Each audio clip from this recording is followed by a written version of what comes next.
Hello YouTube, welcome back to a brand new video. This is the America First Pill channel. So I want to discuss about more about Iran and after having multiple conversations with different people and you know trying to look trying to look at this angle the best I can through the argument of those who think these strikes were necessary, particularly those who really believe about Iran not having a nuclear weapon. I mean, that has been this typical phrase since we became enemies with them, especially when they had that hostages crisis that took place, and all the years of threatening us and calling us death to America and all that. But what we need to understand is we know most countries, well, the United States, if you look at here in our country, Republican or Democrat always utters that phrase, Iran must never have nuclear weapons. Right? And Trump has always been consistent. I know people, and maybe we all were misinformed, I don't know, about this conflict more than we realized, but even Trump has always been a little bit more hawkish with Iran compared to others, because Iran's over aggression of hate towards the United States, but also the concern of them having a nuke. Now, here's the thing. Obviously, I think the typical phrase is Iran should not have a nuke because they threaten people and they threaten America and the West and, well, Israel. While that's true, it goes a little deeper than that. The concern is that Iran enriches itself with so much uranium that it keeps producing too much.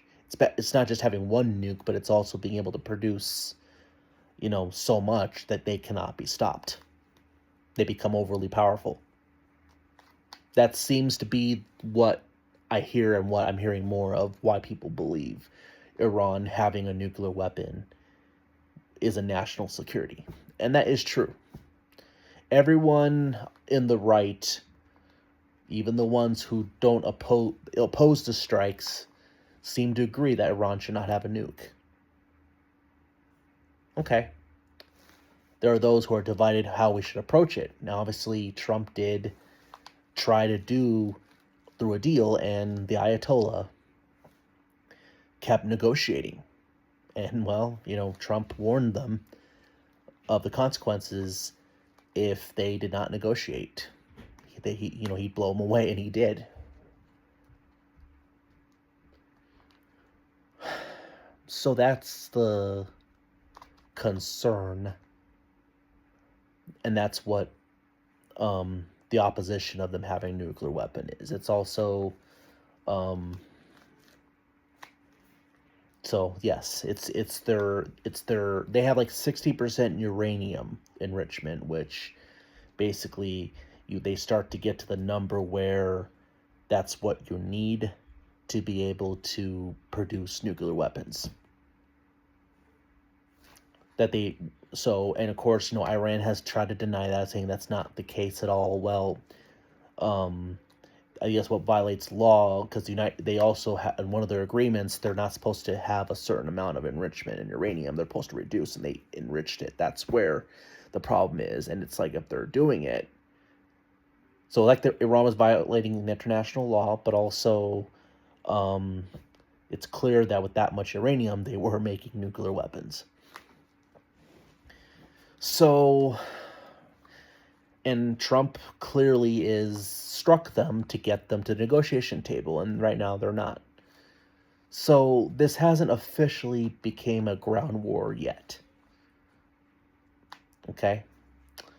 And there's a lot of doomers right now. Okay? A lot of doomers. Right now, this is the time people want to make their money through clicks. These people do, and And that's just the truth with these things. Some people make a living off clicks on a situation like this. Now the question is, how many people turned on President Trump because of this? I mean, I don't know. Voter rise, you don't really know. The polls, I don't know. It's still too fresh. So I think they all need to be taken with a grain of salt. And I do think a lot of us need to take a break as best as we can from the media. For those of faith, we all need to be into the Word. As I said in my last video, I think this is a spiritual war because there's a lot of interests that I think are more than just this one thing of a nuclear weapon. And that's why I'm like kind of skeptical about where this could lead to down the road. And my hope is that we don't get sucked into something that America had no interest in getting sucked into. And I feel like and the thing is, it isn't Trump per se.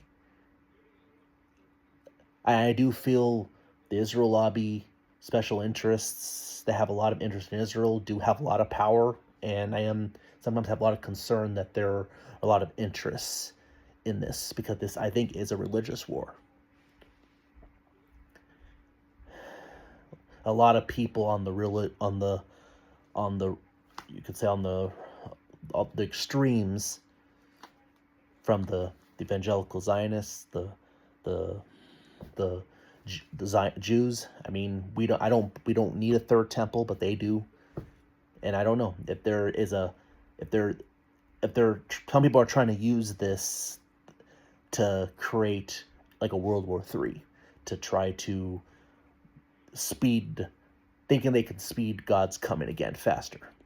And obviously that won't ever happen, because we'll never be able to force God's hand. But there are definitely people that are trying to use this war to do that. So, I don't know. I think that's why we need to be into the Word. We all need a break.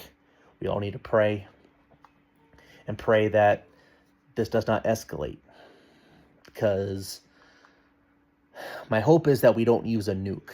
Because my only big concern of this war is that Trump seemed to have demanded a total surrender, which I'm kind of confused what that means. A total surrender. So, and Iran's hard to get to do that because they're such a big country.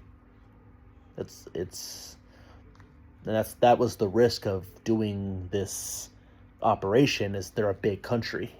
They're hard to take over. So, I mean, the last time we got a country to surrender unconditionally was Japan, and we dropped a nuke on them. So, I'm not saying that's what Trump's going to do. Trump does things through negotiation. I think Trump's trying to get them to drop their weapons. But the less likely they surrender, the more likely you have to go to a ground operation, which is something we were not wanting. So the concern of this is escalating more than beyond. And what we also have to understand is how this war can in fact impact allies, and also, what this could do. I mean, this could get us kicked out of the Middle East. I mean, the Gulf states could say, we don't want you here anymore, and they won't let us use their bases.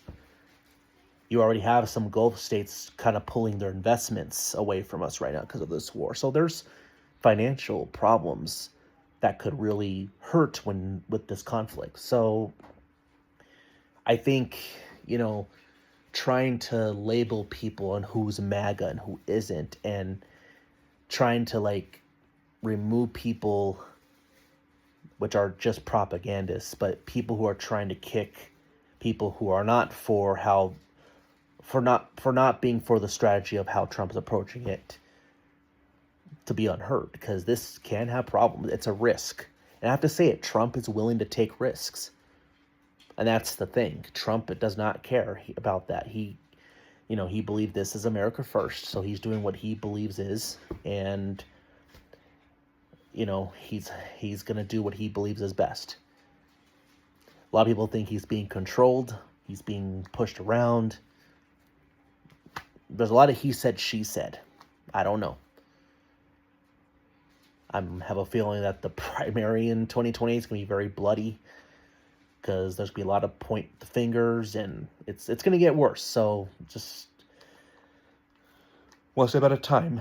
But I do think that, if you, maybe 3 months, America might be able to tolerate this, thinking, okay, this is an operation. But if this goes beyond 3 months, and we're also heading into a ground operation, we may end up having a different discussion, just in general, through media and through whatever. So I don't know. I just wanted to get that off my chest. So yes, I understand the argument and understand why we wouldn't want Iran to have a nuke. Honestly, I really think no one should have a nuke. That's, and I'm also concerned because I think I'm hearing that France is considering doubling their nuke weapon stuff. I'm hearing that South Korea and Japan are looking at and Poland looking at becoming a nuclear power. So it's like, and I'm not an expert at all. I don't know much about international law at all. So I think there are clearly laws about that, about who can or can't. But I hope, the problem is it seems like this conflict is maybe empowering people to make themselves a nuclear power. And I thought the goal, so it's like, I don't know. It's all strange to me. So that's why I think we all need to break. We need to pray. For those of faith, Christian faith, we all need to read the Bible. Quit worrying about if this is the end times. Just read the Bible. Read the Bible, be in the Word. So anyway, I just wanted to get off my chest, and yeah. So if you like this video, please let me know what you all think, and if you like this channel, please subscribe and hit the bell for notifications. The America First Pill channel out.